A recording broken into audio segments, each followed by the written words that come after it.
I'm the last one standing at a party that ended years ago. Everyone I loved is gone. Everyone I hated is gone. My wife went first, then my friends, then even my enemies. Before they left, every single one of them asked me the same question. What's your secret, Walter? And I always said the same thing. Clean food. And I believed it. But here's what I noticed. The ones who ate perfectly, exercised for hours every day, followed every rule, they left just as fast as the ones who didn't. So, what was the real difference? I've had a lot of time to sit with that question, and the answer had nothing to do with what was on my plate. Diet was never the secret to a long life. When I was your age, I thought eating right would fix everything.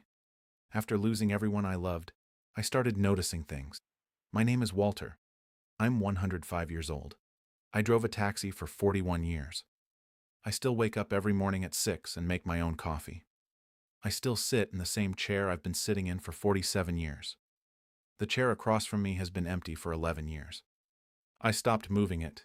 People come here, reporters, doctors, neighbors. They all want the same thing, the list. What do you eat, Walter? How many hours do you sleep? Do you take vitamins? I give them the list. They write it down. They leave happy. I'll give you the list too. But if I stop there, you'll leave just like they did, happy, having missed the whole thing. Because every single one of them missed the point. Nobody ever sat down and asked, Walter, what kept you going after everyone was gone? Walter, how do you wake up after 105 years and still decide it matters? Those were the questions I always waited for. But nobody ever asked them. They wanted my food list, my sleep schedule. If sleep alone extended life, half the people I knew would have lived forever. Maybe you're wondering about the list, too. Well, the list. 2 eggs every morning, fried in butter. Real meat twice a week. Vegetables from the ground, bread, water, black coffee. No powders, no vitamins. And yes, I'll admit it. Sometimes a piece of chocolate after dinner. A small whiskey on cold nights. You know, I never starved myself. I never punished myself for eating something I enjoyed. The people who made food into a religion, who counted every calorie, who felt guilty every time they sat down at a table, most of them were miserable. And miserable people, in my experience, don't live long. There was a doctor, I can't remember what year, a long time ago, a young, very confident man.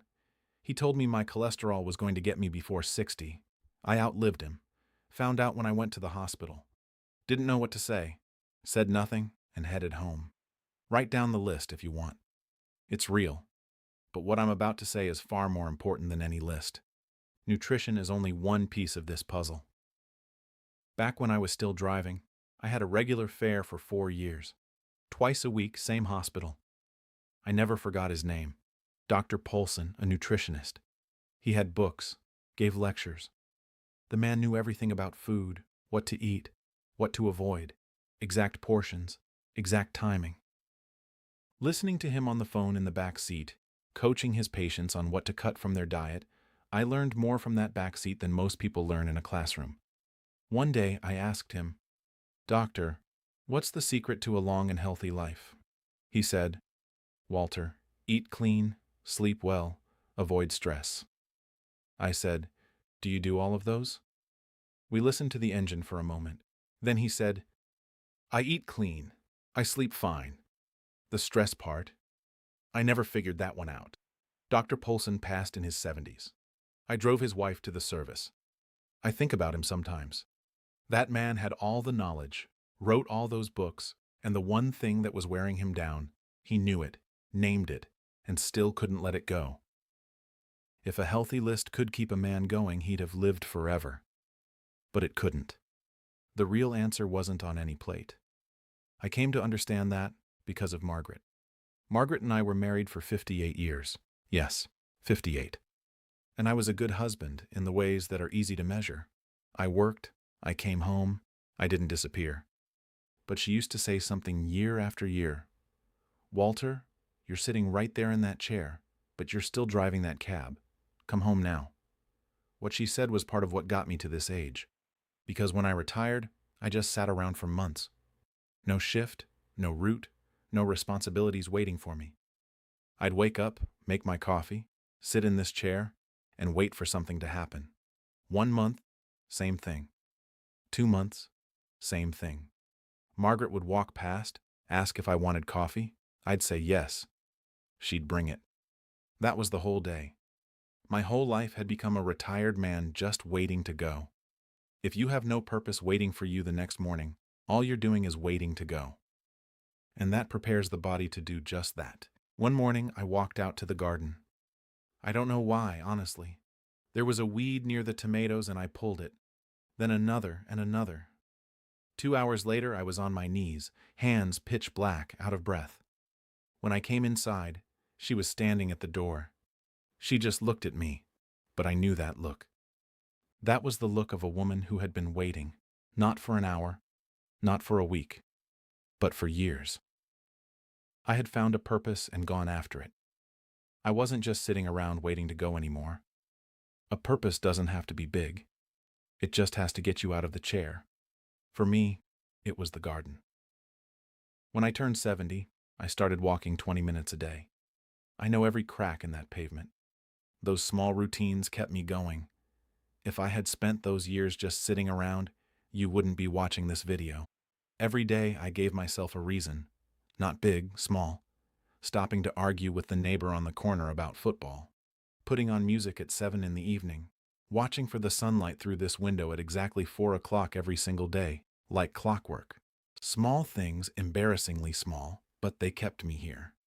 Every morning, I had a reason to get up, and they gave my day somewhere to go. The ones I watched go the fastest, they retired from purpose and work at the same time. They just sat down, and the body took the cue. With stomachs full of clean food, they drifted away slowly and quietly. Now, here's the part I haven't said yet. The part that costs the most. Margaret passed 11 years ago. It'll be 12 this October. The years start folding into each other after a while. That's one of the hard parts of living this long. The morning after she was gone, I woke up at 6 out of habit. I went to the kitchen and made 2 cups of coffee, put them both on the table, and I stared at those 2 cups for a long time. I couldn't drink mine. Couldn't. But I didn't pour hers out either. I just left it there and sat with it. The coffee went cold. The light in the kitchen changed. An hour had passed, maybe more. And at some point I realized I was still breathing, still sitting, still here. And the day wasn't going to wait for me. The hours kept moving.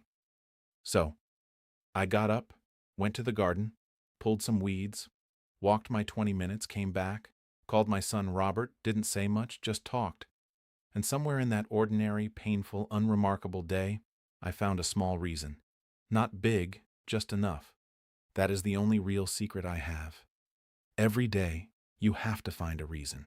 My son Robert, 78 years old, 40 minutes from here, called last spring. He said he'd been meaning to visit. Work was busy. He'd come when things slowed down. I said, "Robert, I am 105 years old. Come now or you come when I'm gone. Your call." He came that Saturday. We sat on this porch for 6 hours. He told me things he'd been carrying for 30 years.